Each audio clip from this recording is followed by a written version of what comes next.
Hi everyone, my name is Rigoberto Quiroz, and I'm an SLP 242, and this is my lesson plan. My objective is for the student to identify the main idea with uh, with a couple of details.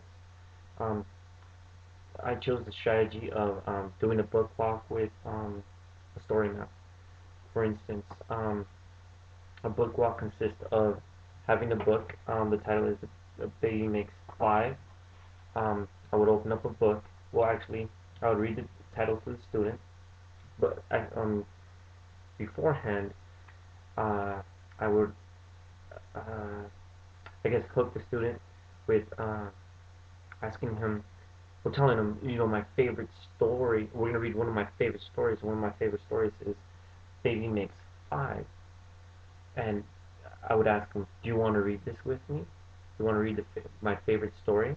And that would actually, you know, get him really excited about reading the story.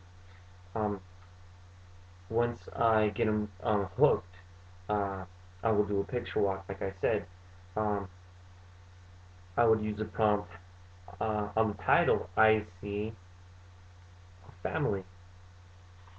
So then I would open up the page. Then I would go through on the first page. On the on this page, I see a mom and a dad, and I would just describe one or two things out of the story. On this page, I see pictures of a baby.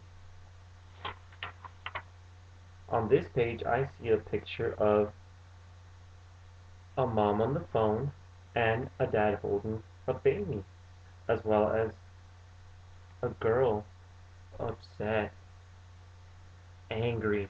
I would use those adjectives in order to describe details because that's really what I'm gearing towards the child to understand. Um, Once I have gone through every single page till the end, this is when I go back and I read the story. We read the story together.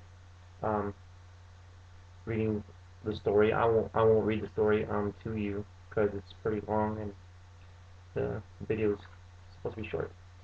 Anyways, once we read the story, um, they're gonna I want the child to really identify that the story is about a big sister being very upset that the newborn baby is getting all the attention, and in the end, she realizes that new babies um, need a lot of attention, and when she was a baby, she received her share of the attention, and now that her new sister is born and here, she kind of appreciates her sister being a newborn and needing all the attention that she gets. Um, so that's pretty much the main idea of the story that I selected is the little girl realizing that there's a newborn baby and that the newborn baby needs attention, and she also needs to accept that, and she does at the end of the story. Well, now I'm going to use a graphic organizer, so that way the student that I'm working with has something to go off of. This is going to be teacher led at all times. So I asked the student to create the graphic organizer with me by folding it hot dogs down, then folding in, and once again in, open it up, and I will get 6 sections. On the first section, we will identify the who, when, where, and what. Um, as you can see, who is the big sister? When? On a sunny summer day. Where? In the house. What? Had a new sister. That's not going to be written, but that's something where it's the basis of the sentence. On a, I'm trying to read this backwards.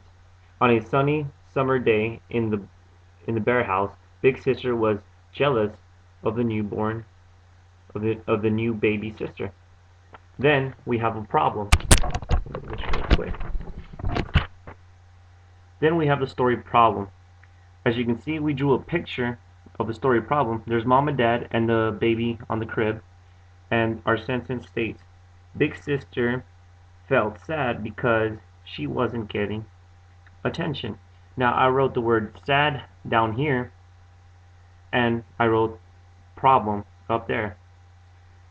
Then we use the sequence words first, and then next, then, and finally. And they're all labeled at the very top, as you can see up here. First, and we use the verb upset. It says, first she was upset. Again, as you can see in this sentence, it's not a very complex sentence. It's very short and sweet for students that have a learning issue. Then we have next. We had in the story, the girl drew a picture and she didn't include the baby. As you can see, the baby is missing. We have mom, dad, sister, and brother. And we chose the verb ignored. Next, she ignored the baby in her drawing. Then she realized that the babies need lots of attention. We use the word realize. As you can see, she's looking at a TV screen. Looking at a TV screen where she was a baby and she was getting a lot of attention. So she realized that when she was a baby, she received a lot of attention. And finally, she was happy with her baby sister. As you can see, we chose the word happy, and we have two parents and the baby sister here, and the big sister being very happy. These are my drawings, very awful drawings, but they work. Once this graphic organizer is created, then I could actually go back and really point to the main idea of the story. And I could start questioning the student, by prompting them. Let's look back at our graphic organizer. I will create one, and the student will have created one, and we could both review the main idea. Again, once the main idea is reviewed, he has a sentence to read off of, and he can tell me the main idea using the words first, next, and then. He is able to tell me all the pertinent details in the story.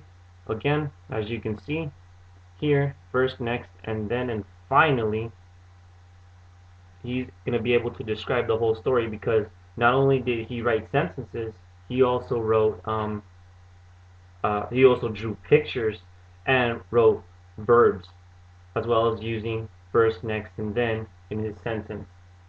Again, this is first we would review this many times throughout the story. This does not take one day to do.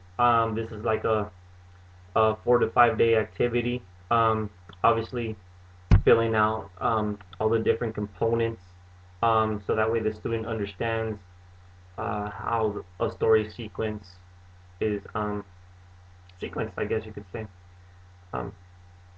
It's really a good graphic organizer of what the story is all about, and the student will be able to identify the main idea with simplicity by just looking at his pictures, be able to describe what is in each picture, because not only did he draw it, he owns it, and that really gives ownership to the child. Other than that, I mean, with this activity, you will be more than 80% successful in identifying the main idea and plenty of details in the story, as you can see.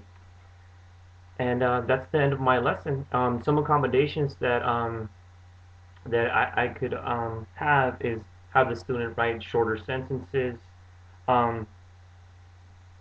I would have him use first, next, then. Again, he doesn't have to write, really tier 2 verbs. He could write tier 1 verbs,